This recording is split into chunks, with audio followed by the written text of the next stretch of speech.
مرغدین اور وہ عمارت حسین و سربلند، کیا کہوں وہ شہر ہے کتنا عظیم و ارجمند۔ گفتگو میں وہاں کے لوگ شیریں مثل نوش، خوبرو و نرم خو و خوش سشت و سادہ پوش۔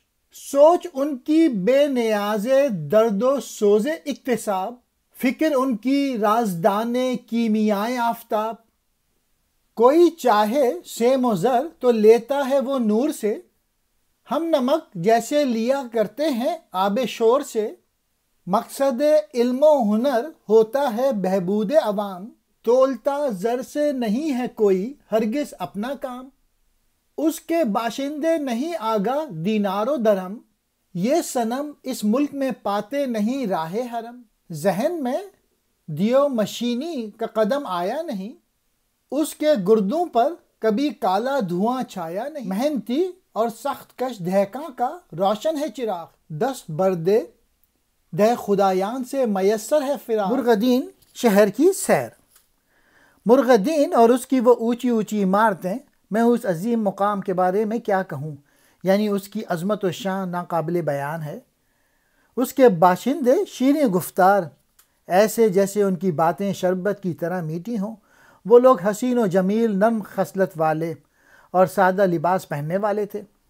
ان کی فکر حصول اشیاء کے سلسلے میں کسی دکھ درد کی حامل نہیں۔ وہ سورج کے کیمیا کے رازوں سے آگاہ ہیں۔ گویا وہ محنت و مشقت سے مال و دولت کمانے کے بجائے سورج کی کرنوں سے سونا بنا لیتے ہیں۔ جس کسی کو سونے چاندی کی خواہش ہے وہ سورج کی روشنی سے حاصل کر لیتا ہے، بالکل اسی طرح جس طرح ہم شور پانی سے حاصل کرتے ہیں۔ یہاں علم و ہنر کا مقصد دوسروں کی خدمت کرنا ہے، کوئی بھی کاموں کو دولت کے حوالے سے نہیں جانتا۔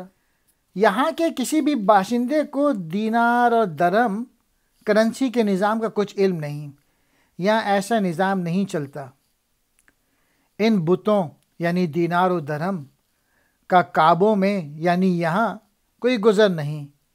ان لوگوں کی طبیعت پر مشینوں کا بھوت غالب نہیں، یہاں کے آسمان ان مشینوں کے دھواؤں سے تاریک نہیں ہے۔